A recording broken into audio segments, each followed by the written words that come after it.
Bayangkan Anda telah mengorbankan waktu selama 40 tahun hidup Anda untuk sebuah misi tunggal. Anda memimpin jutaan orang keluar dari perbudakan, bertahan menghadapi pemberontakan, melewati teriknya padang gurun, dan menanggung beban emosional yang luar biasa. Lalu, tepat ketika Anda berdiri di garis finish, tepat saat tanah impian itu sudah terlihat di depan mata, sang otoritas tertinggi berkata kepada Anda, "Engkau boleh melihatnya dengan matamu, tetapi engkau tidak akan menyeberang ke sana." Bagi ukuran keadilan modern, ini adalah sebuah tragedi, sebuah akhir yang kejam dan tidak adil. Ini adalah kisah kematian Musa di Gunung Nebo yang dicatat dalam bagian penutup Kitab Ulangan pasal 34. Namun, apakah teks ini ditulis untuk memicu rasa iba kita terhadap Musa? Sama sekali tidak. Secara akademis, kematian Musa di ambang pintu Kanaan bukanlah sebuah kegagalan.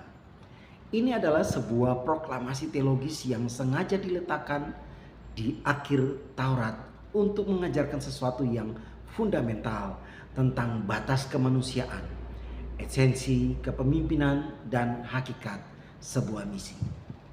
Hari ini kita akan membahas mengapa kematian Musa justru merupakan puncak pelayanan yang paling agung.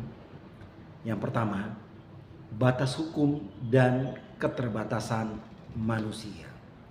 Secara hermeneutika biblika, Musa adalah personifikasi dari Taurat atau hukum itu sendiri. Kematian Musa di luar tanah perjanjian memiliki kedalaman teologis yang luar biasa. Hukum Taurat dengan segala kekudusan dan ketatnya bertugas untuk menuntun, mendidik, dan membawa manusia menuju janji tersebut. Namun hukum memiliki batasan. Ia tidak bisa membawa manusia masuk ke dalam kepenuhan janji itu. Secara filosofis, ini adalah pengakuan eksistensial terhadap keterbatasan manusia.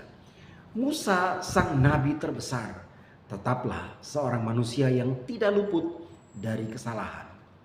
Kegagalannya di Meriba menunjukkan bahwa bahkan manusia terbaik pun tidak bisa menyelamatkan dirinya sendiri atau mengklaim kepemilikan atas pekerjaan ilahi.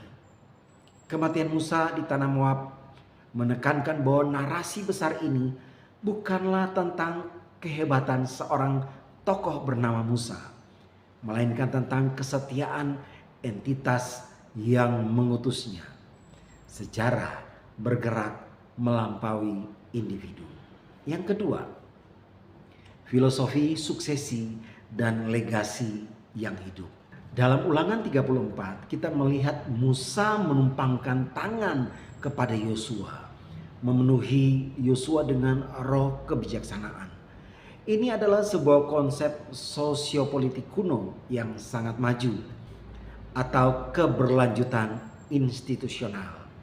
Banyak pemimpin terjebak dalam sindrom setelah saya maka runtuhlah semuanya.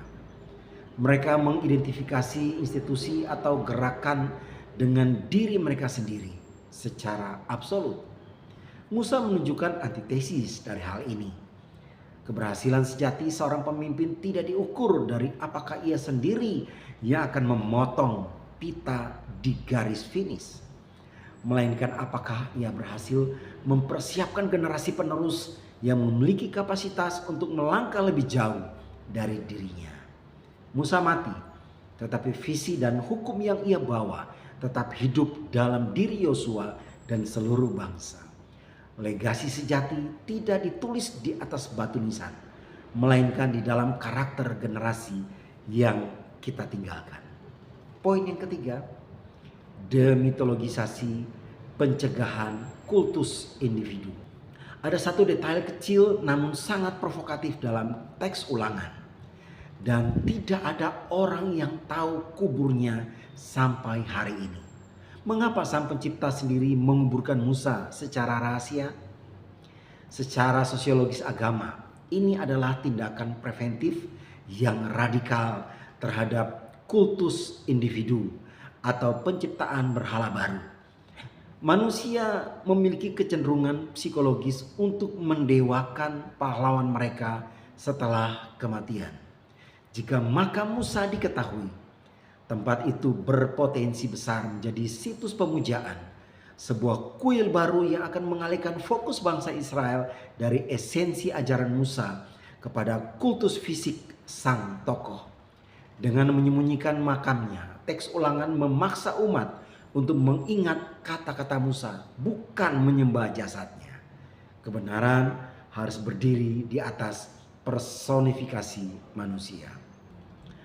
Setelah memahami kedalaman filosofis dari akhir hidup Musa, bagaimana kita mengontekstualisasikannya dalam kehidupan, karir, dan spiritualitas kita di abad ke-21 ini?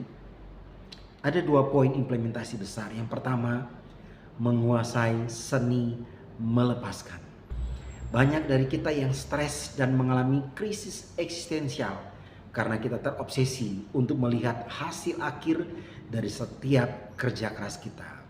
Kita ingin menjadi orang yang menanam, menyiram, sekaligus memanen.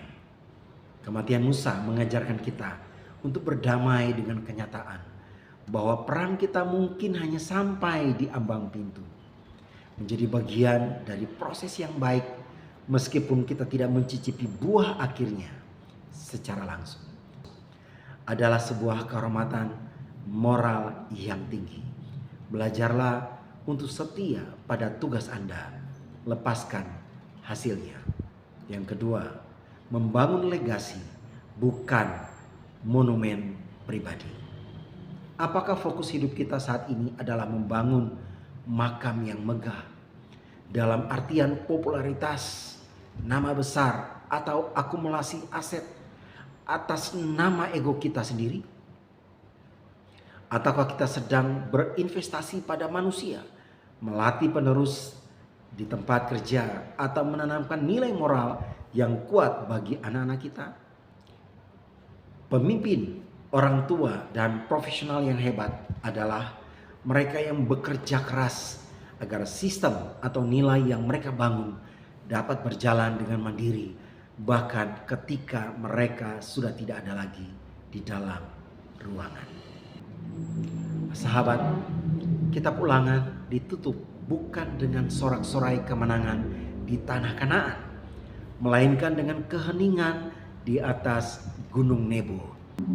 Musa mati dengan mata yang tidak kabur dan kekuatan yang tidak hilang, menatap masa depan yang tidak akan pernah ia injak. Namun di dalam keheningan itu ada kemenangan eksistensial yang luar biasa. Musa menyelesaikan tugasnya dengan sempurna, justru karena ia tahu kapan harus berhenti. Kita telah menyelesaikan perjalanan panjang kita terhadap 10 isu penting dalam kitab Ulangan. Dari monoteisme radikal yang menuntut integritas, keadilan sosial yang membela kaum lemah, batasan kekuasaan bagi para raja, hingga kematian tragis namun agung dari sang pemimpin besar. Kitab ini adalah cerminan kuno yang terus memantulkan kebenaran modern. Pertanyaannya kini kembali kepada kita. Apakah kita akan terus hidup dalam amnesia moral, atau kita bersedia dipimpin oleh prinsip-prinsip firman Tuhan yang abadi ini untuk membangun masa depan yang lebih adil dan bermartabat? Terima kasih karena telah setia mengikuti seri ini dari awal hingga akhir kitab Ulangan. Tetaplah berpikir kritis, tetaplah membumi, dan ikuti isu-isu kitab berikutnya. Tuhan Yesus memberkati.